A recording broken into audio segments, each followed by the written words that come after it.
அரசு தேர்வுகள் இயக்கத்திலிருந்து இப்போ ஒரு அனௌன்ஸ்மெண்ட் கொடுத்திருக்காங்க. அதாவது தமிழ் மொழி இலக்கிய திறனறிவு தேர்வு 2025 இதுக்கான அனௌன்ஸ்மெண்ட். அதாவது 2025-26 கல்வி ஆண்டிற்கான அனௌன்ஸ்மெண்ட் இது ஒரு ஸ்காலர்ஷிப் எக்ஸாம். இது யாரெல்லாம் அப்ளை பண்ணலாம் அப்படின்னு பார்க்கலாம். தமிழ்நாட்டில் 11th படிக்கிற ஸ்டூடெண்ட் இந்த எக்ஸாமுக்கு அப்ளை பண்ணலாம். அது கவர்மெண்ட் ஸ்கூல் சரி, இல்லை பிரைவேட் இருந்தாலும் சரி, ஸ்டேட் போர்டு, இல்லை மெட்ரிக்கு, இல்லை சிபிஎஸ்இ, இல்லை ஐசிஎஸ்இ, நீங்க எந்த ஸ்கூல்ல 11th படிச்சாலும் இந்த எக்ஸாமுக்கு நீங்க அப்ளை பண்ணலாம். ஸ்காலர்ஷிப் அமௌண்ட் 1500 ரூபாய் பர் மந்த். 2 இயர்ஸ்க்கு உங்களுக்கு ஸ்காலர்ஷிப் தருவாங்க. அதாவது 11th அண்ட் 12th. இதுக்கு எத்தனை பேர் செலக்ட் பண்ணுவாங்க அப்படின்னா 1500 பேர் செலக்ட் பண்ணுவாங்க. அதாவது கவர்மெண்ட் ஸ்கூல்ல படிக்கிறவங்க 750 பேரு, மற்ற ஸ்கூலு அதாவது government plus private, CBSE, ICSE, matric இதுல உள்ளவங்க சேர்த்து மொத்தம் ஒரு 750, டோட்டலா 1500 பேர் செலக்ட் பண்ணுவாங்க. இந்த எக்ஸாமுக்கு என்ன சிலபஸ் அப்படின்னா, இப்போ உள்ள 10th அதாவது 2025-26 கல்வி ஆண்டுக்கு உள்ள 10th தமிழ் புக்கு தான் இதுக்கான சிலபஸ். தமிழ் புக்ல மொத்தம் 7 இயல் இருக்குது. அதுல 4 தலைப்பை தவிர மற்ற எல்லாமே உண்டு. அந்த 4 தலைப்பு என்னன்னா, இயல் 2ல மேகம் பிரம்மம், இயல் 6ல முத்தொள்ளாயிரம், இயல் 7ல அக்கறை. இந்த 4 தலைப்பை தவிர மற்ற எல்லாமே 10th தமிழ் புக்ல உண்டு.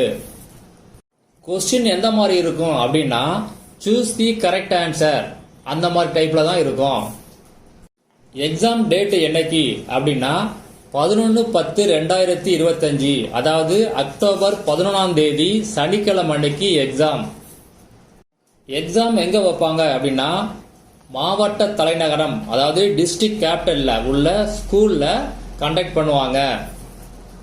நீங்க எந்த டிஸ்ட்ரிக்ட்ல படிக்கிறீங்களோ அந்த டிஸ்ட்ரிக்ட்ல உள்ள கேபிட்டல்ல அதாவது தலைநகரத்தில் உள்ள ஸ்கூல்ல தான் இந்த எக்ஸாமை கண்டக்ட் பண்ணுவாங்க. இந்த எக்ஸாமுக்கு எப்படி அப்ளை பண்றது அப்படின்னு பார்க்கலாம். இப்ப நீங்க ஸ்கிரீன்ல பாக்குறது தான் இதுக்கான அப்ளிகேஷன். தமிழ் மொழி இலக்கிய திறனறிவு தேர்வு அக்டோபர் 2025.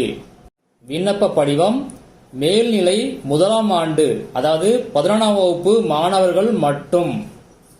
இந்த எக்ஸாம் 11th ஸ்டூடெண்ட்டுக்கு மட்டும்தான். அதனால அவங்க மட்டும்தான் இதை அப்ளை பண்ண முடியும்.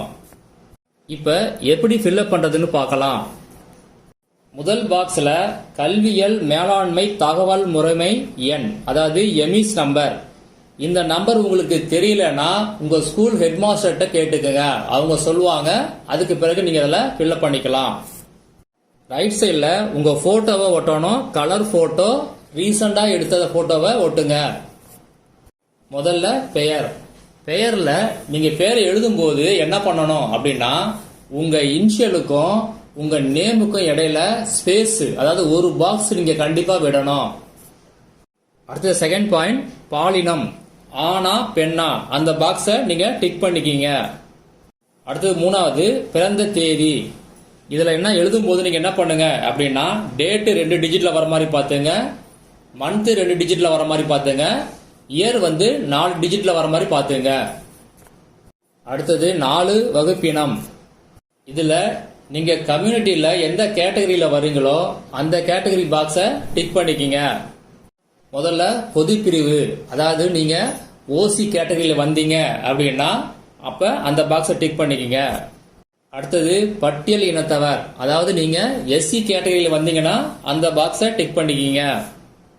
அடுத்தது பட்டியல் இனத்தவர் அருந்ததியர், அதாவது எஸ்சிஏ இந்த கேட்டகரியில வந்தீங்கன்னா அந்த பாக்ஸ டிக் பண்ணிக்கீங்க. அடுத்தது பழங்குடியினர், அதாவது எஸ்டி கேட்டகரி அப்படின்னா அந்த பாக்ஸ டிக் பண்ணிக்கீங்க.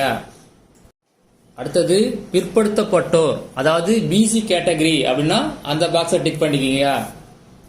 அடுத்தது பிற்படுத்தப்பட்டோர் முஸ்லீம், அதாவது பிசிஎம் அப்படின்னா அந்த கேட்டகரி பாக்ஸ டிக் பண்ணிக்கீங்க.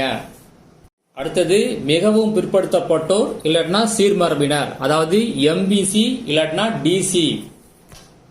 அடுத்தது மாற்றுத்திறனாளி, ஆம்னா ஆம் டிக் பண்ணுங்க, இல்லைன்னா இல்லைய டிக் பண்ணுங்க. ஆம்னு நீங்க சொன்னீங்கன்னா என்ன வகை குறைபாடு, கைகால் அப்படின்னா முதல் பாக்ஸ், செவித்திறன் அப்படின்னா ரெண்டாவது பாக்ஸ், பார்வை அப்படின்னா மூணாவது பாக்ஸ். இது இல்லாம வேற ஏதாவது நீங்க இருந்தீங்க அப்படின்னா அப்ப மற்றவை அந்த பாக்ஸை டிக் பண்ணுங்க. அடுத்தது தந்தை பாதுகாவலர் பெயர், அதாவது உங்க அப்பாவுடைய பேரை எழுதுங்க, இல்லைன்னா உங்க கார்டியன் யார் இருக்காங்களோ அவங்க பேரை எழுதுங்க. அடுத்த பாக்ஸ்ல அலைபேசி எண், அதாவது அவங்க மொபைல் நம்பரை எழுதுங்க. அடுத்து 7வது பாயிண்ட், பள்ளியின் பெயர் மற்றும் முகவரி. உங்க ஸ்கூல் அட்ரஸை எழுதிக்கிங்க, ஸ்கூல் நேம் போட்டுருங்க, உங்க ஸ்கூல் அட்ரஸையும் எழுதிருங்க. 8 மாணவரின் இருப்பிட முகவரி, உங்க அட்ரஸை இதுல எழுதிருங்க. கீழே உங்க சைன் போட்டுருங்க, ரைட் சைட்ல உங்க பேரண்டோட சைனையும் போட சொல்லுங்க. இந்த அப்ளிகேஷனோட லிங்கை வீடியோ டிஸ்கிரிப்ஷன்ல கொடுக்குறேன், நீங்க அதை டவுன்லோட் பண்ணிக்கிங்க. பண்ணி பிரிண்ட் எடுத்து ஃபில்அப் பண்ணி உங்க ஸ்கூல் ஹெட் மாஸ்டர்கிட்ட நீங்க சப்மிட் பண்ணணும். சப்மிட் பண்ணும்போது நீங்க 50 ரூபா ஃபீஸ் இதுக்காக பே பண்ணணும்.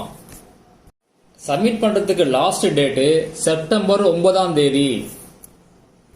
அதுக்கு பிறகு உங்க ஹெட் மாஸ்டர் அதுல சைன் பண்ணி அவங்க அதை அப்லோட் பண்ணிடுவாங்க.